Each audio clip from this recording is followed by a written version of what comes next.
Hello everyone, welcome back to my channel. I am Vanshika, a CA Inter student, and the topic for today's video is how I scored 60 in my CA Foundation Law exam. So इस video के लिए तो बहुत सारे comments आए थे, so here it is. And before starting the video, make sure to subscribe my channel and watch the video till the end. So let's start.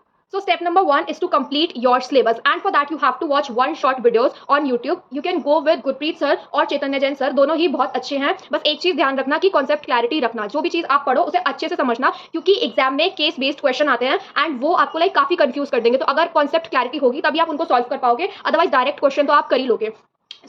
और उसके साथ साथ आपको नोट्स बनाने, आपने वन शॉट वीडियो देखा, जो आपने देखा वही आपको बुक से पढ़ के बुक से उसके नोट्स बनाने हैं. एंड ये बहुत इंपॉर्टेंट है क्योंकि लास्ट का जो 1.5 डे होगा उसमें आप इन्हीं नोट्स से रिवाइज करने वाले हो, अदरवाइज आप पूरी बुक नहीं रिवाइज कर पाओगे. ठीक है, आपके लिए वो बहुत ज्यादा मुश्किल हो जाएगा. And if you are a person जिसे नोट्स बनाने नहीं आते हैं या प्रॉब्लम आती है कि कौन से कीवर्ड्स है, क्या लिखना है क्या नहीं लिखना है, सो उन बच्चों के लिए मैंने अपने नोट्स जो मैंने बनाए थे अपने फाउंडेशन के टाइम पे, वो सारे अपने टेलीग्राम चैनल पे पीडीएफ बना के अपलोड कर दिए. तो आप लोग वहां से जाके देख सकते हो. आप सेम नोट्स बना सकते हो या फिर आप डायरेक्टली उससे भी पढ़ सकते हो. 1.5 डे में भी आप वहां से पढ़ सकते हो. तो आपको डेली 1 यूनिट उठाना है एंड आपको सिर्फ डेली 1 यूनिट करना है, उसका वन शॉट देखना है, उसके नोट्स बनाने हैं एंड ऐसे करके आप विद इन 30 डेज अपना सिलेबस कंप्लीट कर सकते हो. If you study effectively and you manage your time accordingly, so आप आराम से within 30 days syllabus complete कर सकते हो. But if you are a person जो अपने आप से नहीं देख सकते हो कि कौन सी यूनिट करनी है, कब करनी है, कौन सा चैप्टर पहले करना है, कौन सा चैप्टर बाद में करना है, कौन सा चैप्टर कितना इंपॉर्टेंट है, अगर आपको वो नहीं पता है, सो आई हैव अ लिस्ट. तो आप इसके अकॉर्डिंग अपनी प्रिपरेशन कर सकते हो. तो सबसे पहले आप लोगों को करना है इंडियन पार्टनरशिप एक्ट, जो कि 10 to 12 मार्क्स का आएगा. वो आपको 3 डेज में कंप्लीट करना है. So now Indian partnership act is comparatively easy क्योंकि उसमें 12 का काफी चीजें हैं, सो वो आपको आराम से समझ में आ जाएगा. उसके बाद आपको करना है इंडियन कॉन्ट्रैक्ट एक्ट. तो इंडियन कॉन्ट्रैक्ट एक्ट तो बहुत बड़ा है पर उसकी वेटेज भी बहुत ज्यादा है. वो 25 to 30 मार्क्स का आएगा एग्जाम में. उसमें 9 यूनिट्स है, तो आपको उसको 9 डेज देना है. उसके बाद आपको करना है कंपनीज एक्ट, जो कि अगेन 10 to 12 मार्क्स का है. उसको आपको 3 डेज देने हैं. देन आप लोग कर सकते हो सेल्स ऑफ गुड्स एक्ट होगा, वो भी 10 to 12 मार्क्स का है. उसमें 4 यूनिट है, तो उसमें आप 4 दिन लोगे. उसके बाद आपको करना है नेगोशिएबल इंस्ट्रूमेंट एक्ट. सो ये चैप्टर कंपैरेटिवली डिफिकल्ट है, इसकी लैंग्वेज समझने में आपको टाइम लग सकता है, बट ऐसा कुछ नहीं है. अगर आपको एक बार आप अच्छे से पढ़ लोगे तो आपको समझ में आ जाएगा. एंड ये 14 to 15 मार्क्स का एग्जाम में आएगा. इसको आपको देने 3 डेज. उसके बाद आपके सिर्फ 2 चैप्टर बचेंगे, जो कि है Indian regulatory framework and LLP. दोनों ही बहुत छोटे चैप्टर्स हैं एंड ये 5 to 6 मार्क्स की वेटेज रखते हैं. सो इंडियन रेगुलेटरी फ्रेमवर्क तो आपका एक ही दिन में कंप्लीट हो जाएगा. एलएलपी थोड़ा सा बड़ा है उससे, सो उसमें आपको 2 दिन लगेंगे. सो अगर आप टोटल कैलकुलेट करोगे तो आपके 25 डेज में सारा सिलेबस कंप्लीट हो जाएगा. और जो 5 डेज बचेंगे वो आप अपने अकॉर्डिंग मैनेज कर लेना कि जहाँ पे आपको लग रहा हो ज्यादा दिन देने की जरूरत है, तो वहां पर आप ज्यादा डेज दे सकते हो. तो ऐसे करके आपका 30 डेज में पूरा सिलेबस कंप्लीट हो जाएगा. So step number 2 is revision and writing practice. So for revision you have to go and watch my video 60 day strategy, जो मैंने इसके जस्ट पहले अपलोड करी है, क्योंकि उसमें मैंने सारे सब्जेक्ट का रिविजन अकॉर्डिंगली बता रखा है. सो वो देख के आप अपना रिविजन प्लान कर लेना. And now coming back to writing practice, उसके लिए you have to solve each and every question that is present in your ICAI module. So हर क्वेश्चन को सॉल्व करना. एंड ICAI मॉड्यूल में केस स्टडी क्वेश्चन नहीं है या ज्यादा बड़े केस स्टडी नहीं है. सो ICAI मॉड्यूल के जो क्वेश्चन है उससे आपको आंसर्स कैसे फ्रेम करना है वो चीज पता चल जाएगी. तो सबसे पहला स्टेप तो वही सॉल्व करना. Secondly you have to watch RRR series by Chaitanya Jain sir. उसमें उन्होंने सारे most important questions, most repeated question, RTP MT के क्वेश्चन सॉल्व करवाए हैं. एंड उसमें सर ने चैप्टर वाइज क्वेश्चन सॉल्व करवाए हैं. So you have to write RRR series by Chaitanya Jain sir and आगे चैप्टर का नाम. तो वो आपको यूट्यूब पे पूरी प्लेलिस्ट मिल जाएगी. आपको वो पूरी प्लेलिस्ट सॉल्व करनी है एंड उससे आपकी राइटिंग प्रैक्टिस बहुत अच्छी हो जाएगी. अब नाउ आपको करनी है RTPs एंड MTPs. तो आपको प्रीवियस 2 अटेम्प्ट की RTPs और MTPs सॉल्व करनी है, और जो आपके अटेम्प्ट के लिए RTP MTP आएगी वो भी सॉल्व करनी है. उससे इतना करके आपकी बहुत अच्छी राइटिंग प्रैक्टिस हो जाएगी. बट अगर आपको लगता है कि ये सफिशिएंट नहीं है एंड आपको और राइटिंग प्रैक्टिस करनी है या फिर आपके पास और टाइम है, तो आप उससे पहले वाले अटेम्प्ट्स की उससे भी पहले वाले अटेम्प्ट्स की RTPs MTPs सॉल्व कर सकते हो. और आप जितनी चाहो RTPs MTPs तो बहुत सारी अवेलेबल है, आप वो सॉल्व कर सकते हो.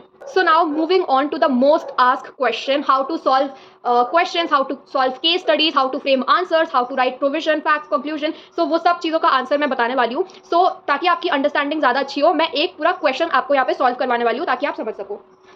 So ये क्वेश्चन मेरे एग्जाम का है. मेरा एग्जाम था Jan 2025 में, उसका क्वेश्चन है ये. मैं आपको अभी पढ़ के सुनाती हूँ और ये मैं क्वेश्चन प्लस आंसर दोनों ही टेलीग्राम चैनल पे डाल दूंगी, तो आप वहाँ से देख लेना.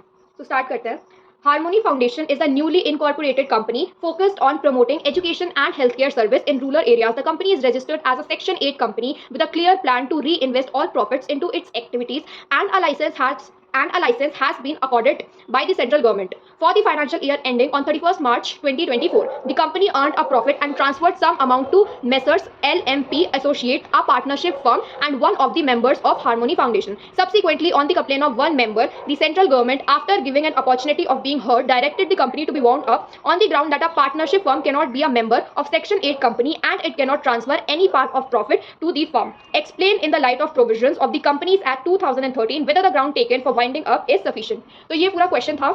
अब मैं इसका आंसर बताती हूँ. एज यू कैन सी कि एक सेक्शन 8 कंपनी का क्वेश्चन है एंड ये 4 मार्क्स का क्वेश्चन था. इसमें आपसे 2 पॉइंट्स पूछे गए थे. फर्स्ट ये कि पार्टनरशिप फर्म सेक्शन 8 कंपनी की मेंबर बन सकती है या नहीं, एंड सेकंड पॉइंट इज कि वो प्रॉफिट डिस्ट्रीब्यूट कर सकती है मेंबर्स में या नहीं. तो मैं इसका आंसर बताती हूँ. सबसे पहले आपको लिखना है प्रोविजन.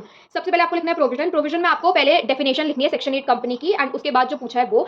तो आंसर स्टार्ट करते हैं. It is a company, section 8 company is a company formed and incorporated for promoting the charitable objects of science, commerce, art, education, sports etcetera.